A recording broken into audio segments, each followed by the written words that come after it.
എത്രയോ കാലമായി നമ്മൾ എയിംസിന് വേണ്ടിയിട്ടുള്ള അഭ്യർത്ഥനയുമായി നടക്കുന്നു. ഇപ്പോൾ BJP പറഞ്ഞത് കേരളത്തിൽ അക്കൗണ്ട് തുറന്നാൽ എയിംസ് കൊടുക്കും എന്നാണ്. ഇവിടെ 2 കേന്ദ്രമന്ത്രിമാർ അതിന് മറുപടി പറയേണ്ടതുണ്ട്. ഇപ്പോൾ കേന്ദ്രമന്ത്രിമാർ മറുപടി പറയണം. ഇപ്പോൾ മാധ്യമങ്ങൾ അത് സംബന്ധിച്ച് ചോദ്യങ്ങൾ ചോദിച്ചപ്പോൾ എയിംസ് ഉറപ്പായും കൊടുക്കും, പക്ഷേ സർക്കാർ സ്ഥലമേറ്റെടുത്ത് കൊടുക്കട്ടെ എന്നാണ് പറഞ്ഞത്. യഥാർത്ഥത്തിൽ 150 ഏക്കർ സർക്കാർ സ്ഥലമേറ്റെടുത്ത് അതിൻ്റെ രേഖകളെല്ലാം കേന്ദ്ര ഗവൺമെൻറ് കൊടുത്തു എന്ന കാര്യം പോലും കേരളത്തിൽ നിന്നുള്ള സുരേഷ് ഗോപി എന്ന കേന്ദ്രമന്ത്രി അറിഞ്ഞിട്ടില്ല. ഇത് തന്നെ അപമാനകരമാണ്, കേരളത്തിന് അപമാനമാണ്. കാരണം ഇങ്ങനൊരു കേന്ദ്രമന്ത്രി, കേരളത്തെക്കുറിച്ച് കാര്യങ്ങളൊന്നും മനസ്സിലാക്കാത്തൊരു കേന്ദ്രമന്ത്രി ഇങ്ങനെ ഉണ്ട് എന്നത് തന്നെ അപമാനമാണ്. BSNL നേരത്തെ രാജ്യത്ത് ഏതാണ്ട് 3 ലക്ഷത്തിൽ കൂടുതൽ ആളുകൾക്ക് തൊഴിൽ കൊടുത്ത സ്ഥാപനമായിരുന്നു. BSNL ഇപ്പോൾ ഏതാണ്ട് 60,000-ൽ താഴെയായി അവിടെയുള്ള ജീവനക്കാരുടെ എണ്ണം. ബാക്കി ജീവനക്കാർ എവിടെ പോയി? യഥാർത്ഥത്തിൽ BSNL നേരത്തെ ലാൻഡ് ഫോൺ കണക്ഷൻ മാത്രമുള്ള കാലത്ത് 3 ലക്ഷം ആളുകൾക്ക് തൊഴിൽ കൊടുത്ത സ്ഥാപനമാണെങ്കിൽ ഇന്ന് കോടിക്കണക്കിന് മനുഷ്യർ മൊബൈൽ ഫോൺ ഉപയോഗിക്കുകയാണ്. അപ്പോൾ 3 ലക്ഷത്തിൽ നിന്ന് 35 ലക്ഷത്തിലേക്ക് അവിടെയുള്ള തൊഴിലവസരം ഉയർത്തുകയായിരുന്നു വേണ്ടത്. സ്വാഭാവികമായിട്ടും ഉയരേണ്ടതാണ്. പക്ഷേ എന്തുകൊണ്ട് ആ തൊഴിലുണ്ടായില്ല? ആ തൊഴിലില്ലാതാവാൻ കാരണം കേന്ദ്ര ഗവൺമെൻറ്റാണ്. 4Gയും 5G ഒന്നും BSNL കൊടുത്തില്ല. മറ്റ് സ്വകാര്യ കമ്പനികളെ യഥേഷ്ടം പ്രോത്സാഹിപ്പിച്ചു. അവർക്കാണെങ്കിൽ കരാർ അടിമകളെ മാത്രമേ വേണ്ടൂ. അപ്പോൾ സ്വകാര്യ കുത്തക കോർപ്പറേറ്റ് കമ്പനികൾക്ക് കരാർ അടിമകളെ സൃഷ്ടിച്ചു കൊടുക്കുന്ന പണിയാണ്, അവരുടെ ഏജൻ്റായിട്ടാണ് കേന്ദ്ര ഗവൺമെൻറ് പ്രവർത്തിച്ചുകൊണ്ടിരിക്കുന്നത്. ഇപ്പോൾ 10,000 രൂപയ്ക്കും 15,000 രൂപയ്ക്കും പല സ്വകാര്യ കമ്പനികളിലേക്കും ആളുകൾ കൊടുക്കുകയാണ്. സ്ഥിരം തൊഴിലില്ല, പെൻഷൻ കൊടുക്കേണ്ട, ജീവനക്കാർക്ക് മറ്റ് ആനുകൂല്യങ്ങൾ കൊടുക്കേണ്ട. എന്ന് വെച്ചാൽ തൊഴിലാളി എന്ന പദം തന്നെ മാറ്റി ജീവനക്കാരൻ എന്ന പദം തന്നെ മാറി അവിടെയെല്ലാം കരാർ അടിമകൾ മാത്രമേ ഉണ്ടാവുന്നുള്ളൂ. അതുകൊണ്ട് കരാർ അടിമകളെ സൃഷ്ടിച്ചു കൊടുക്കുന്ന, അവർക്ക് അതിനുള്ള ഏജൻസി പണിയെടുക്കുന്ന ഒരു സംവിധാനമായി കേന്ദ്ര ഗവൺമെൻറ് ചുരുങ്ങുന്നു എന്നാണ് ചെറുപ്പക്കാരെ സംബന്ധിച്ചിടത്തോളം ഈ ബജറ്റ് നോക്കുമ്പോൾ കാണാൻ വേണ്ടി കഴിയുക. പിന്നെ എല്ലാത്തിൻ്റെയും വിശ്വാസ്യത പോവുകയാണ്. നേരത്തെ ദേശീയ തലത്തിൽ നടക്കുന്ന പരീക്ഷകൾക്ക് വിശ്വാസ്യതയുണ്ട്. ഇപ്പോൾ സിവിൽ സർവീസ് പരീക്ഷ, ഇപ്പോൾ നമ്മൾ UPSCയുടെ ചെയർമാൻ തന്നെ 5 വർഷം അയാൾക്ക് ബാക്കിയുണ്ട്. 5 വർഷം ബാക്കി നിൽക്കുകയാണ് മനോജ് സോണി രാജിവെച്ച് പോയത്. എന്തുകൊണ്ടാണ് രാജിവെച്ച് പോയത്? യഥാർത്ഥത്തിൽ IAS സംവിധാനത്തിനകത്ത് തന്നെ അഴിമതി പിടിക്കപ്പെടുകയാണ്. ഇപ്പോൾ രാജ്യത്ത് ഏറ്റവും പ്രധാനമായ, നമ്മളെല്ലാം വലിയ വിശ്വാസത്തോടുകൂടി നോക്കിക്കണ്ട പരീക്ഷാ സംവിധാനങ്ങളെ ആകെ അട്ടിമറിക്കുന്ന, IASനകത്ത് പോലും കൃത്രിമത്വം കാണിച്ചുകൊണ്ടിരിക്കുന്ന ഒരു സംവിധാനമാണ് കേന്ദ്ര ഗവൺമെൻറ്. അപ്പോൾ ഇതെല്ലാം ചെറുപ്പക്കാരിൽ വലിയ നിരാശയാണ് ഉണ്ടാക്കിയിട്ടുള്ളത്. ചെറുപ്പക്കാരുടെ അങ്ങേയറ്റത്തെ അനീതിയാണ് കാണിച്ചുകൊണ്ടിരിക്കുന്നത്. മറ്റൊന്ന്, കോർപ്പറേറ്റുകൾക്ക് വലിയ നികുതി ഇളവ് ചെയ്തു കൊടുത്തു. അതും നമുക്ക് ഈ ബജറ്റിൽ കൂടി കാണാൻ വേണ്ടി കഴിയും. ഇങ്ങനെ ഒരേ സമയത്ത് കോർപ്പറേറ്റുകളോടുള്ള വലിയ സേവയും യുവജനങ്ങളോടുള്ള വെല്ലുവിളിയും കേരളം ഉൾപ്പെടെയുള്ള സംസ്ഥാനങ്ങളോട് കാണിച്ചുകൊണ്ടിരിക്കുന്ന ഇത്തരം വിവേചനത്തിനുമെതിരായിട്ട് ശക്തമായ നിലയിൽ യുവജനങ്ങളെ അണിനിരത്തിക്കൊണ്ട് പ്രക്ഷോഭം സംഘടിപ്പിക്കണം എന്നാണ് DYFI ആലോചിക്കുന്നത്. ഇതിപ്പോൾ കേരളത്തിലുള്ള അവഗണന പറയുമ്പോൾ എത്രയോ കാലമായി നമ്മൾ എയിംസിന് വേണ്ടിയിട്ടുള്ള അഭ്യർത്ഥനയുമായി നടക്കുന്നു. ഇപ്പോൾ BJP പറഞ്ഞത് കേരളത്തിൽ അക്കൗണ്ട് തുറന്നാൽ എയിംസ് കൊടുക്കും എന്നാണ്. ഇവിടെ 2 കേന്ദ്രമന്ത്രിമാർ അതിന് മറുപടി പറയേണ്ടതുണ്ട്.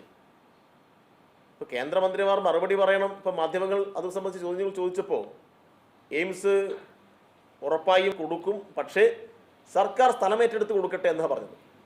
യഥാർത്ഥത്തിൽ 150 ഏക്കർ സർക്കാർ സ്ഥലമേറ്റെടുത്ത് അതിൻ്റെ രേഖകളെല്ലാം കേന്ദ്ര ഗവൺമെൻറ് കൊടുത്തു എന്ന കാര്യം പോലും കേരളത്തിൽ നിന്നുള്ള സുരേഷ് ഗോപി എന്ന കേന്ദ്രമന്ത്രി അറിഞ്ഞിട്ടില്ല.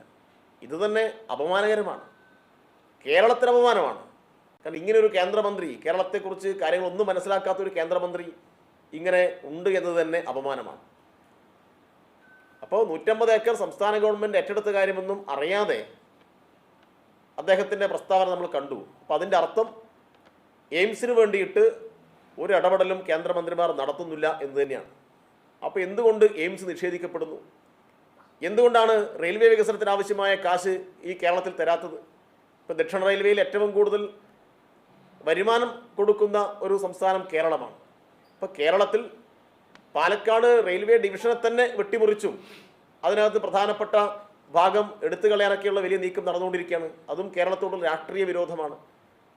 വിഴിഞ്ഞം തുറമുഖം രാജ്യത്ത് ഏറ്റവും പ്രധാനപ്പെട്ട ഒരു തുറമുഖമായി മാറി. വലിയ അഭിമാന പദ്ധതിയാണ് ഉദ്ഘാടനം ചെയ്യപ്പെട്ടത്. അതിൻ്റെ തുടർ വികസനത്തിന് വേണ്ടി എന്തെങ്കിലും ഒരു നയാ പൈസ നീക്കി വെച്ചിട്ടുണ്ടോ? എന്തുകൊണ്ടാണ് വിഴിഞ്ഞം തുറമുഖത്തിന് ഒരു നയാ പൈസ നീക്കി വെക്കാതിരുന്നത്? ഇങ്ങനെ ഓരോ കാര്യങ്ങൾ നോക്കിയാലും നെല്ല് സംഭരണത്തിന് കാശില്ല, റബ്ബറുമായി ബന്ധപ്പെട്ട കാര്യങ്ങൾക്ക് കാശില്ല, IT പാർക്കുകൾക്ക് ആവശ്യമായ ഒരു കാര്യവും പ്രഖ്യാപിച്ചിട്ടില്ല. ഇങ്ങനെ കേരളത്തിന് അർഹതപ്പെട്ട കാശ്, നേരത്തെ നികുതി വിഹിതത്തിൽ കിട്ടാനുള്ള കാശ് ഒരു പ്രത്യേക പാക്കേജാക്കി അനുവദിക്കണമെന്ന് കേന്ദ്രമന്ത്രി സംസ്ഥാനത്തെ ധനകാര്യമന്ത്രി ആവശ്യപ്പെട്ടതാണ്. അതും കേരളത്തിന് നൽകിയിട്ടുണ്ട്. അപ്പോൾ ഫലത്തിൽ കേരളത്തോട് അങ്ങേയറ്റം രാഷ്ട്രീയ വിരോധത്തോടു കൂടിയാണ് കേന്ദ്ര ഗവൺമെൻറ് ഈ ബജറ്റിൽ കൂടി സമീപിച്ചിട്ടുള്ളത്. ഇത് കേരളത്തിലെ ജനങ്ങളോടുള്ള വെല്ലുവിളിയാണ്. ഈ വെല്ലുവിളിയെ അതിശക്തമായി പ്രതിരോധിക്കാൻ DYFI തയ്യാറാകും എന്നാണ് പ്രഖ്യാപിക്കാനുള്ളത്. അതുകൊണ്ട് അതിശക്തമായിട്ടുള്ള പ്രക്ഷോഭത്തിന് DYFI വരും ദിവസങ്ങളിൽ തുടക്കം കുറിക്കുകയാണ്. അതിൻ്റെ ഭാഗമായി കേരളത്തിൽ 25,000 കേന്ദ്രങ്ങളിൽ പന്തം കൊളുത്തി പ്രകടനം ജൂലൈ 27-28 തീയതികളിൽ സംഘടിപ്പിക്കും. 25,000 കേന്ദ്രങ്ങളിൽ യുവജനങ്ങളുടെ പന്തം കൊളുത്തി പ്രകടനങ്ങൾ സംഘടിപ്പിക്കും. മറ്റൊന്ന് ജൂലൈ 30-31 തീയതികളിൽ ജനകീയ വിചാരണ, ഈ ബജറ്റുമായി ബന്ധപ്പെട്ട് ജനകീയമായിട്ടുള്ള ചർച്ചകൾ സംഘടിപ്പിക്കും. ജനകീയ വിചാരണ എന്ന പേരിൽ അത് കേരളത്തിൽ 200 കേന്ദ്രങ്ങളിലാണ് സംഘടിപ്പിക്കുക. മറ്റൊരു പ്രധാനപ്പെട്ട കാര്യം, ആഗസ്റ്റ് 1-ാം തീയതി രാജ്ഭവന് മുന്നിൽ 10,000-കണക്കിന് ആളുകളെ പങ്കെടുപ്പിച്ചുകൊണ്ട് വലിയ